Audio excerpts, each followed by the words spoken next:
This poem is called United.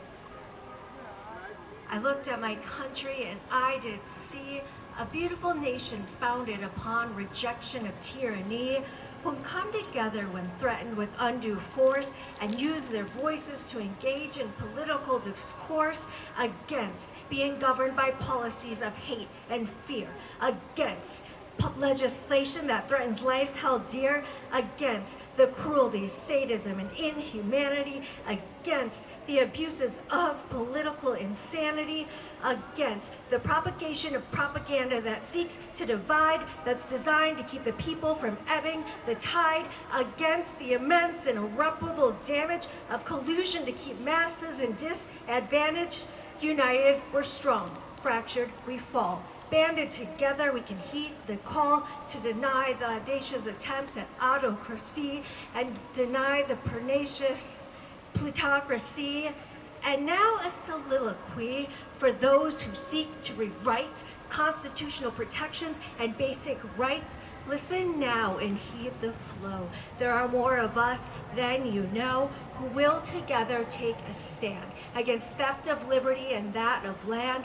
Some working in the light and some in the shadows to quarter you to proverbial gallows because you're not above the rule of law and you can't hide behind arguments of straw.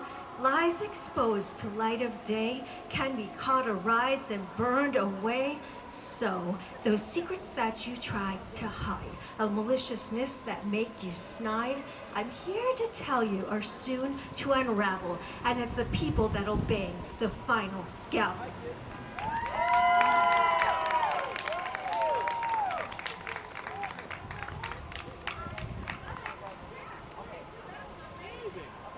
I'll do another one upon request. False divides and false divisions led by leaders of derision who'd have you blind so they may prosper, designing ways to try and foster false fears and false hates in the hearts of the masses, hiding behind titles like politicians and pastors, distraction here and distraction there, maestros of humanity warfare. False smears and false reflection create illusion of separation. Do you ever see them seek to unite, or do they just justify why they fight? Arming brothers and sisters with weapons of prejudice, brainwashing with media in the hopes that you miss the truths behind their insidious lies, because then one day you might realize all is one and they can't control our minds, our bodies, our hearts, our souls. We're sovereign beings who can refuse attempts to control, mislead, and abuse. And a message to you, you who call yourselves leaders. We are not your blind lemmings, we are not your feeders, nor puppets of economy, nor tools to keep you in power. You are not kings and queens that get to hide in your towers. There are those of us who understand the truth of creation and being of man. We've been awakened, we know what's right. And we'll do it with love, but we're gonna fight the darkness you so wantingly spread. We're gonna hit it with light instead.